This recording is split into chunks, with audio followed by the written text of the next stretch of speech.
booties for black girl nerds.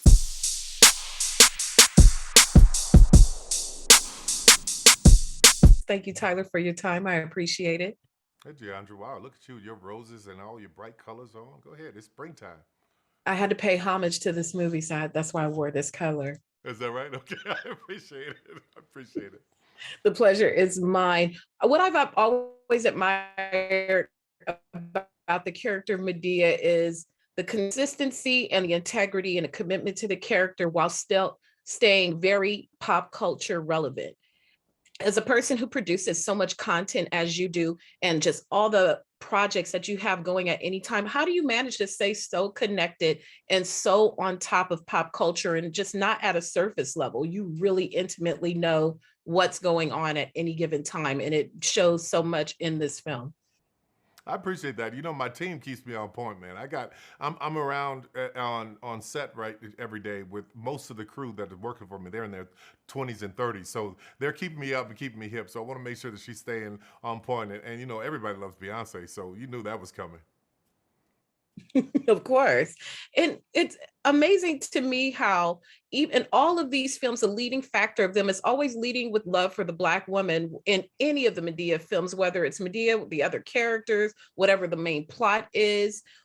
And you never get that label of being called a simp, another pop culture term that people like to throw around. Why do you think you've managed? What's that word?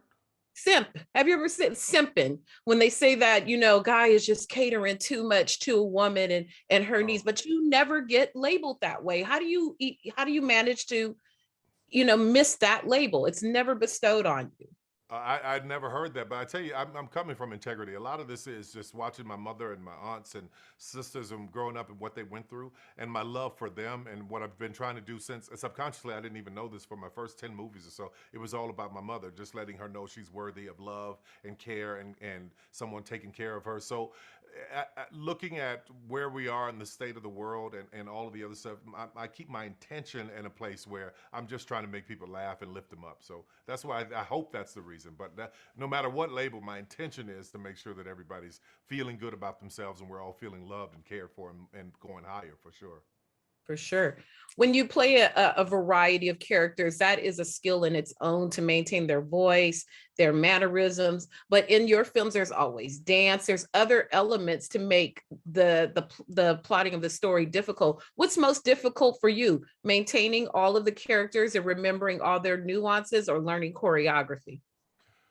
I don't want to learn anybody else's choreography. I don't want to do that no more again. I don't know about again in my life. My knee was hurting for 2 weeks. And listen, I've never been high on camera or anything. I just started smoking weed at 50.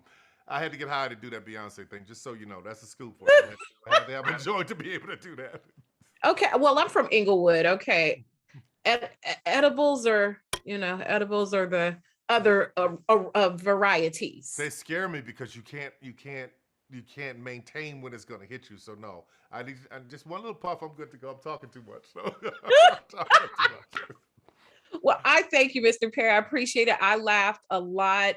I love how you continue to elevate Madea, and I just appreciate you. Thank you so much. Thank you. That's incredibly kind. I appreciate it. Take care. Have a good day.